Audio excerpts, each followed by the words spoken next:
আসসালামু আলাইকুম প্রিয় শিক্ষার্থী বন্ধুরা, আজকে আমি তোমাদের সাথে শেয়ার করব HSC Bangla 2025 Bangla first paper. দেখো, আমরা কিন্তু পরীক্ষার পর কিন্তু অহরহ শুনতে থাকি যে ভাইয়া পরীক্ষা ভালো হয়নি, পরীক্ষায় যে সাজেশন গুলো দিয়েছিল অনেকের কাছ থেকে আমরা সাজেশন কিনেছিলাম, অনেক পিডিএফ ফাইল কিনেছিলাম, অনেক বইতে সাজেশন নিয়েছিলাম, বিভিন্ন জায়গা থেকে আমরা সাজেশন সংগ্রহ করেছিলাম, কিন্তু ফাইনালি বোর্ডে যেয়ে দেখি কোনো কোশ্চেন কমন নাই। অর্থাৎ তারা 100-তে 100 আমাদেরকে পাইয়ে দিয়েছিল, তারা অলরেডি আমাদের হাতে এ প্লাস ধরিয়ে দিয়েছিল, কিন্তু ফাইনালি পরীক্ষা দেওয়ার পর আমি পাশ করব কিনা সন্দেহ, বা আমি পাশ করলেও আমার কাঙ্ক্ষিত রেজাল্টটা আমি ক্যারি করতে পারছি না। এর কারণটা কি জানো? এর মূল কারণটাই হচ্ছিল তোমরা। এর মূল কারণটাই হচ্ছিল তোমরা। কারণ তোমরা কি করো, চাটুকতর কিছু বিজ্ঞাপন এবং চাটুকতর কিছু অ্যাড দেখে তোমরা কি করো, সেই ইগুলো পিডিএফ গুলো কিনে ফেলো, কোর্স গুলো কিনে ফেলো, এবং বিভিন্ন কি বই তোমরা কিনে ফেলো, সাজেশন কিনে ফেলো। এগুলো কিনে তোমরা বই কি তোমাদের পড়ার টেবিলটায় দেখা যায় যে একটা পাহাড় সম পরিমাণ একটা স্তূপ দাঁড় করা রাখো।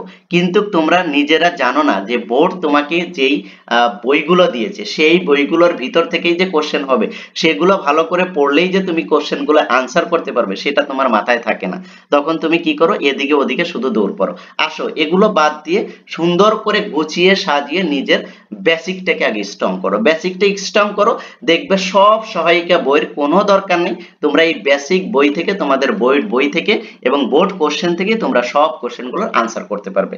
তাই আমি যেটা আলোচনা করতে যাচ্ছি সেটা হলো যে বেসিক এই যে বোর্ড কোশ্চেনগুলো তোমরা অ্যানালাইসিস করো, এ থেকে তোমরা জানতে পারবে কোশ্চেনের প্যাটার্নগুলো কি হবে এবং কোশ্চেন কোন ধরনের হয়ে থাকে, কোন গল্প থেকে কতটুকু ফোকাস দিতে হবে সেটা তোমরা জানতে পারবে এই বোর্ড কোশ্চেনগুলো অ্যানালাইসিস করলে। তাই আমি আশা করি তোমরা এগুলো দেখো, এবং এগুলো যদি তোমরা ভালোভাবে পর্যবেক্ষণ করো, তাহলে তোমাদের এমসিকিউ সহ সৃজনশীল সকল সাবজেক্টে তোমরা ভালো করার একটা স্ট্রং অ্যাবিলিটি খুঁজে পাবে। দেখো এবার কি বলছে, 1 নম্বরে কি বলছে, আমি কিংবদন্তির কথা বলছি কবিতায় কোন শব্দটি কি ঐতিহ্যের প্রতীক হয়ে উঠেছে। এই যে কিংবদন্তি, কিংবদন্তি। দেখো এখানে একটা জিনিস যদি তুমি ফলো করো, একই কোশ্চেন একই প্যাটার্ন বারবার আসছে। আরে ভাই, একই কোশ্চেন, ঢাকার রাজধানী কোথায়, বা কি কি বাংলাদেশের রাজধানী কোথায়, ঢাকা, রাইট? এটাকে ঘুরিয়ে ফিরে কি বলছে, এত বারবার একই কোশ্চেন বারবার দিচ্ছে, শুধু একদম না কি বলে যে একই জায়গা থেকে কখনো বাবার নাম জিজ্ঞেসে, কখনো মায়ের নাম জিজ্ঞেসে, কখনো দাদার নাম জিজ্ঞেসে, কখনো পরিবারের মেম্বার কয়জন সেগুলো জিজ্ঞেসে, এগুলো ছাড়া আর কিছু নয়। ওই পরিবারকে কেন্দ্র করে, অর্থাৎ তোমার মূল গল্পকে কেন্দ্র করে সব কোশ্চেন গুলো ওরা তুলে ধরছে। একটু যদি সচেতন হও তাহলে এত বেশি পড়া দরকার নেই, অল্প এমসিকিউ অল্প পড়াতেই তুমি খুব ভালো একটা রেজাল্ট করতে পারবে।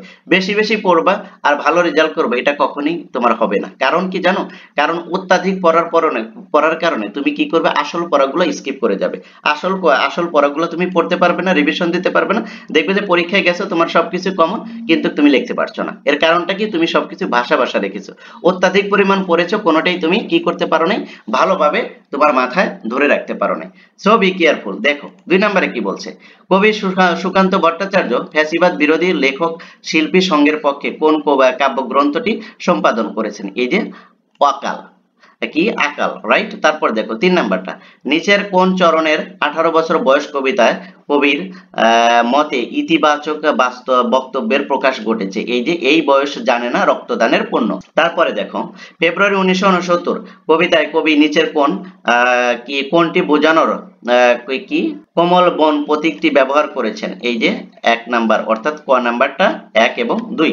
তারপর দেখো 18 ফেব্রুয়ারি 1969 কবিতাটি কবি শামসুর রহমানের কোন কাব্যগ্রন্থ থেকে চয়ন করা হয়েছে? নিজ বাসভূমে, এখান থেকে। তারপর দেখো নিচের উদ্দীপকটি পড়ে 6 এবং 7 নাম্বার কোশ্চেনের উত্তর দিবে, 6 এবং 7 নাম্বার কোশ্চেনের উত্তর দিবে, রাইট? দেখো আমরা আগে উদ্দীপকটি পড়ছি, উদ্দীপকে কি বলছে, তাহেরার বিয়ে হলো তার চেয়ে কয়েক গুণ বেশি বয়সে হামিদ আলীর সাথে। বিয়ের আগে পাত্রী দেখতে এলে হামিদ আলীকে তাহেরা ভেবেছিল সে তার হবু শ্বশুর। দেখো উদ্দীপকটি পড়ে তাহেরা লাল সালু উপন্যাসের কোন চরিত্রটি হয়? এই যে জমিলা, রাইট? তারপরে দেখো উদ্দীপকটির ঘটনাটি লাল সালু উপন্যাসের কিসের সাথে? এই যে অসমবয়সী বিবাহ। উমিচাঁদ কোথা থেকে বাংলাদেশে এসেছিল? এই যে লাহোর থেকে। তারপর দেখো চারদিকে শুধু অবিশ্বাস আর ষড়যন্ত্র, কি রায় দুর্লভের এই উক্তিটিতে তার কোন ধরনের মনোভাব ফুটে উঠেছে? এই যে দ্বিধাগ্রস্ততা। তারপর দেখো খেলোয়াড় চলে গেছে, খেলবে কার সাথে? এখানে খেলোয়াড় কে? এখানে খেলোয়াড় হচ্ছিল তাহের কাদেরের বাপ। তারপর দেখো আমি চিরকালই ইংরেজদের বন্ধু, উক্তিটি কার? উক্তিটি হলো অমিচাঁদ। উক্তিটি কার? অমিচাঁদের।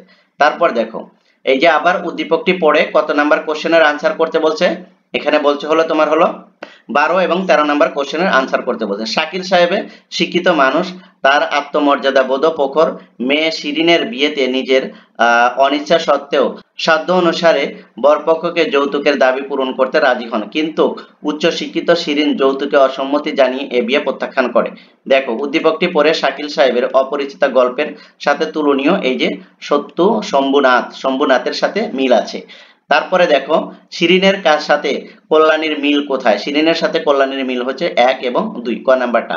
তারপর দেখো কাজী নজরুল ইসলামের মতে নিচের কোনটি আমাদের নিষ্ক্রিয় করে ফেলে? নিচের কোনটি? এই যে পরবলম্বন আমাদের নিষ্ক্রিয় করে ফেলে। 15 নাম্বারটা দেখো আত্মাকে চেনা, নিজের সত্যকে বড় মনে করার দম্ভ সম্পর্কে কোনটি গ্রহণযোগ্য? এই যে 1 এবং 2, অর্থাৎ ক নাম্বারটা। তারপর দেখো রাষ্ট্রীয় প্রশাসনে সরকারি কর্মচারীদের কর্তৃত্বমূলক ব্যবস্থাকে কি বলে? এই যে আমলাতন্ত্র। তারপর দেখো আবুল ফজল রচিত চৌচির কোন ধরনের রচনা? উপন্যাস। তারপর দেখো নিচে 18 নম্বরে কি বলছে? নিচের কোনটি বর্তমান মানব কল্যাণের প্রধান অন্তরায়? কোনটি? এই যে বিচ্ছিন্ন মানব চেতনা। 19 নম্বরটা দেখো মানিক বন্দ্যোপাধ্যায়ের পিতৃ প্রদত্ত নামটি কি? পিতৃ প্রদত্ত নামটি হলো প্রমোদ কুমার বন্দ্যোপাধ্যায়।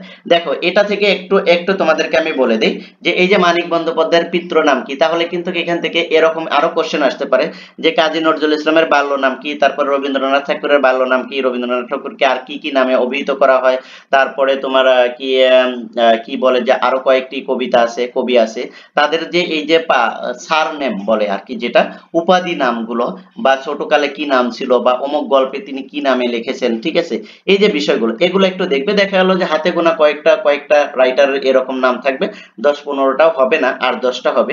8-10টা যদি পড়ো, কোন 8-10টা পড়বে?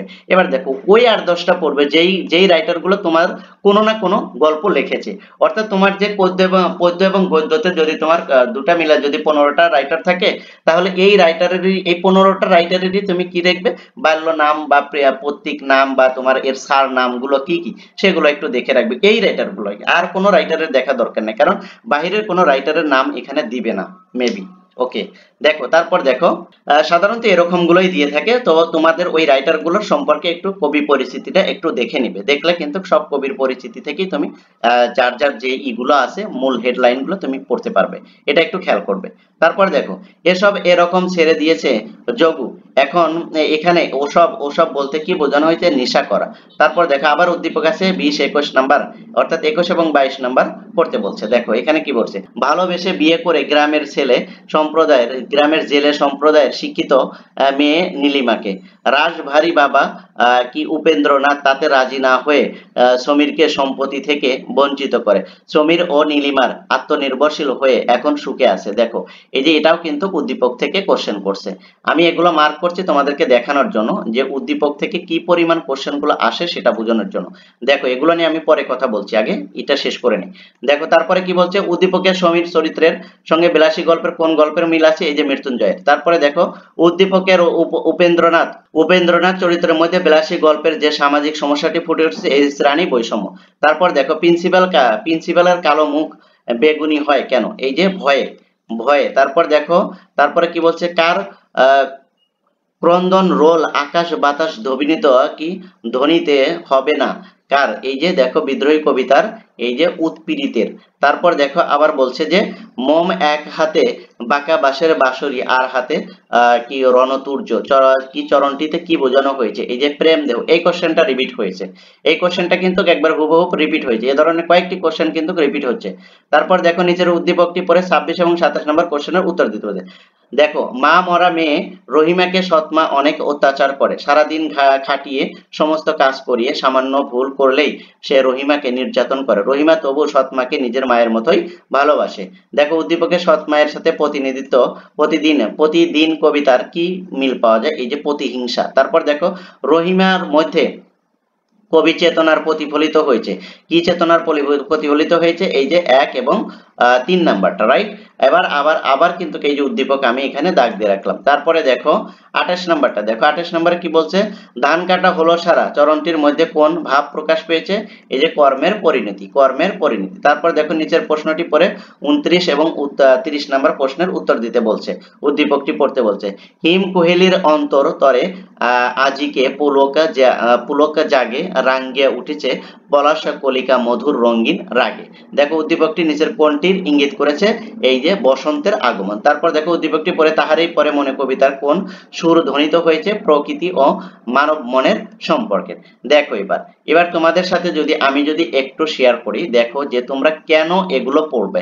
দেখো 1, তারপরে এখানে 2, তারপরে দেখো এই যে 3, তারপরে দেখো এই যে 4, তারপরে দেখো এই যে 5, 5টা উদ্দীপক থেকে এসেছে। তাহলে 5 দুগুণ কতটি, 10টা মার্ক, রাইট। তাহলে দেখো তোমরা যদি গল্প যদি না পড়ো, আর এই গল্প কিন্তু তোমাদের গদ্য এবং পদ্যের সব গল্প থেকে আসছে না, বাছাইকৃত কিছু টপিকস গল্প আছে, ফোকাস করতে হবে সেই গল্পগুলোকে, হট ফোকাস করতে হবে সেই গল্পগুলোকে, কারণ সেই গল্পগুলো সেই কবিতা থেকেই বারবার কোশ্চেন আসছে এবং ঘুরে ফিরে এই 10টা 15টা রাইটারের গল্প থেকেই, এই রাইটার থেকেই কোশ্চেনগুলো করছে প্রত্যেকটা বোর্ডে। দেখো এগুলো যদি তোমরা না ধরতে পারো, তাহলে কিন্তু কখনোই কিন্তু এমসিকিউ তো ভালো করতে পারবে না, কারণ সরাসরি কোনো কোশ্চেন তুমি কমন পাবে না, পাবে না, কোনো সাজেশন থেকেও পাবে না। কেউ তোমাকে এই সরাসরি কোশ্চেনের মানে কি সরাসরি তুমি কমন পাবে এরকম নিশ্চয়তা কেউ দিতে পারবে না। আর যদি কেউ দেয়, তাহলে নিশ্চিত জেনে রেখো সে তোমার সাথে দান্দাবাজি করতেছে। যদি বিশ্বাস না হয়, পরীক্ষার পর দেখবে যে তোমার ওই সাজেশন থেকে কতগুলো কমন পেয়েছো হুবহু। কিন্তু হ্যাঁ, সাজেশন থেকে এবং তুমি কোশ্চেন যদি অ্যানালাইসিস করো, তাহলে তুমি কি পাবে, একটা কনফিডেন্স বিল্ড আপ হবে এবং কি ধরনের কোশ্চেন গুলো আসবে সেটা তুমি বুঝতে পারবে। আর এটাই হলো তোমার সবচেয়ে বেশি প্রয়োজন। এটা যদি তুমি বুঝতে পারো যে এই ধরনের কোশ্চেন গুলো আসতে পারে, বা এই রাইটারের কোশ্চেন গুলো আসতে পারে, এই রাইটার নিয়ে পড়লে বা এই গল্পটা পড়লে আমার এখান থেকে কিছু কমন পাওয়ার পসিবিলিটি আছে, কারণ এর আগের কোশ্চেন অ্যানালাইসিস করে আমি দেখেছি একাধিকবার এখান থেকে কোশ্চেন গুলো সেট করেছে। সো বি কেয়ারফুল, এগুলো যদি তুমি ধরতে পারো তাহলে খুব সহজেই ভালো একটা রেজাল্ট করতে পারবে এমসিকিউ সহ সৃজনশীল। থ্যাংক ইউ সো মাচ, আল্লাহ হাফেজ।